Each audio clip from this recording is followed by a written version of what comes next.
Welcome to Kupia, your technology knowledge hub. කලින් video එකකින් අපි කතා කරා sum if එක ගැන. දැන් අපි කතා කරන්න හදන්නේ ඊට වඩා චුට්ටක් ඇඩ්වාන්ස් version එකක් sum ifs. හරි. මොකද්ද මේ දෙකේ වෙනස? කලින් අපි පාවිච්චි කරපු නැත්නම් කලින් අපි ඉගෙන ගත්ත sum if එකේ වෙන්නේ අපිට පුළුවන් එක ක්‍රයිටීරියා එකක් බේස් කරගෙන ඒකට අදාළ quantity වල එකතුව ගන්න. sum ifs එකේදී වෙන්නේ අපිට පුළුවන් ක්‍රයිටීරියා දෙකක් සිලෙක්ට් කරගන්න. දෙකක් හෝ දෙකට වැඩිය. අපි දෙන ක්‍රයිටීරියා දෙකක් හෝ දෙකට වැඩි ප්‍රමාණයක ඒ වගේ එකතුව ගන්න තමයි sum ifs එක අපි පාවිච්චි කරන්නේ. අපේ පුරුදු sample data ටික තියෙනවා. ඉතින් මේ sample data ටිකම පාවිච්චි කරලා අපි අද බලමු කොහොමද sum ifs එක භාවිත කරන්න කියලා. කලින් පාවිච්චි කරපු data table එකමයි තියෙන්නේ. අපි මෙතන function එක ලියමු. සමානයි sum ifs. හරි. ඔයාලට මතක ඇති sum if එක ලියද්දි අපිට ඉස්සල්ලාම තිබ්බේ criteria range එක තෝරන්න. හැබැයි මේකේ අපිට ඉස්සල්ලාම තියෙන්නේ sum range එක තෝරන්න. sum range එක කියන්නේ මොනවද එකතු වෙන්න ඕනේ කියන එක. select කරමු. අපි ගන්න යන්නේ call duration එක. data table එකේ call duration කියන column එකම select කරනවා. ඊට පස්සේ criteria range එක. හරි. criteria range එක අපිට තිබ්බේ city එක. city එක select කරා. ඊට පස්සේ select කරගන්නවා city එක.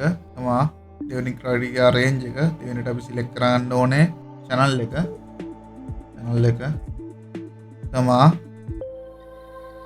ඉතින් අපි chatbot කියන එක select කරලා නැත්නම් type කරලා මේක block කරගන්නවා.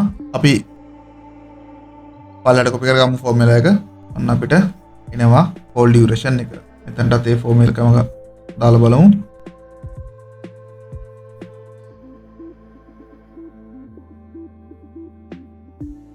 sum range එක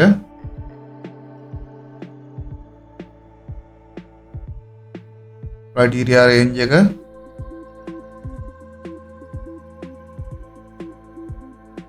පළවෙනි criteria එක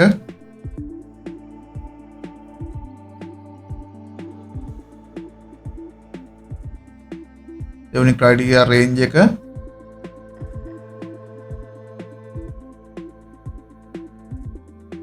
දෙවෙනි criteria එක මේ පාර අපි criteria එක type කරලා ගමු. මම මේක delete කරනවා. tab එක click කරපු ඉඳන් තමයි calculation tab එක එතනට වැටුනේ. අපි දෙමු call center.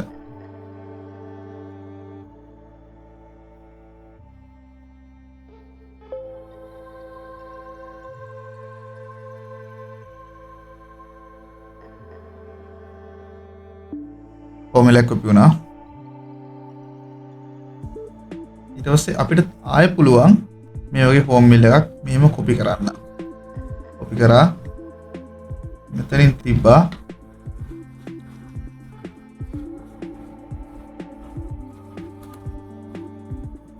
email lock කරා වරහන වැහුවා data එක copy කරගත්තා. එතනත් අපිට ඒකම පාවිච්චි කරන්න පුළුවන්. තිබ්බා එතනින් මේක email එක web විදියට වෙනස් කරා enter කරා copy කරා. අපි ආයෙ try කරමු state එක සහ city එක පාවිච්චි කරලා. ඒත් අපි copy කරන්නේ call duration එකමයි.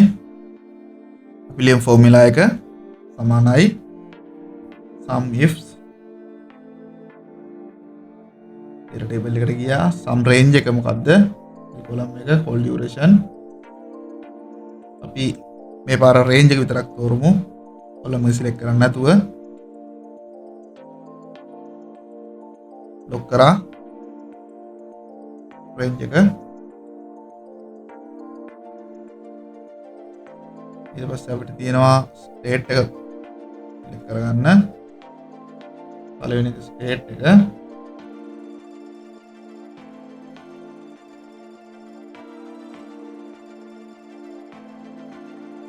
range එක දුන්නා. range එක lock කරා. පළවෙනි එක ස්ටේට් එක. දෙවෙනි රේන්ජ් එක තෝරන්න යන්නේ. දෙවෙනි තියෙන සිටි එක. ටේබල් එකට ගියා. සිටි එක සිලෙක්ට් කරා.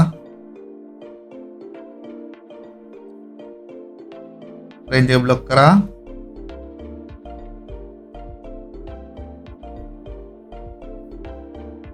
සිටි එක සිලෙක්ට් කරා.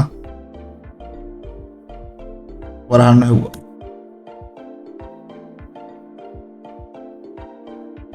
පල්ලයට කොපි කරමු. මම තව චූටි වෙනසක් කරා.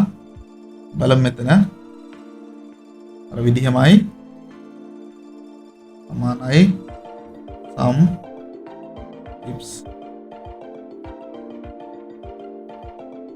sum ifs range එක select කරා.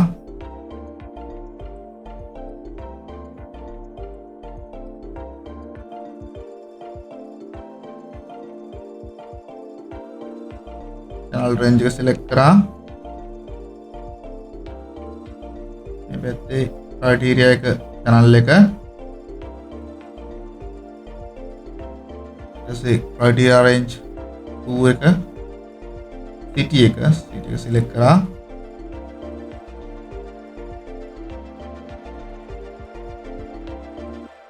city එකේ criteria එක මෙතනට ඇවිල්ලා city එක select කරලා lock කරා range එක. වරහන් වැහුවා. කොපි කරා ෆෝමියුලා එක. දැන් ඔයාලට පුළුවන් මෙතනින් city එක change කරලා බලන්න channel එකට against කොහමද call duration එක කියලා. ඉතින් ඔයාලත් ප්‍රැක්ටිස් කරලා බලන්න sum ifs එක කොහමද කියලා. මේ වගේ වීඩියෝ දිගටම බලන්න channel එක subscribe කරලා තියාගන්න. ඔයාලට පුළුවන් ඔයාගේ දැනුම අපිත් එක්ක share කරගන්න. comment කරන්න. එහෙම නැත්නම් අපිට mail කරන්න. ඉතින් තවත් වීඩියෝ එකකින් වෙනකල් ගිහින් එන්නම්. සුබ දවසක්.